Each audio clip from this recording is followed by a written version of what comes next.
достар, мен бүгін анау сарайын ана дегенді өтетін боламын.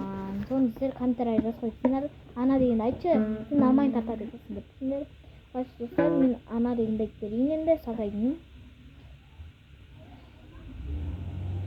Ана деген ана, маңдай насипаған, жолайып жүр балам. Жұмақтың кілті сен табанның астында, арқашың бай олмардың астында, анажан. Сарайдың ар жағын білмейді ше достар. Қандай орын бар? Тоғыздай дегенді айтып берсем. Мен орта жағы білем, но баш ана асты жақтан білем. Тоғыздай көтеріп өмірге әкелдің, балам деп қалаған өзіне бердің. Қауіппен қатемді анау, қауіппен қатемді қорғадың. Сіз не іздемей қазір музыкадан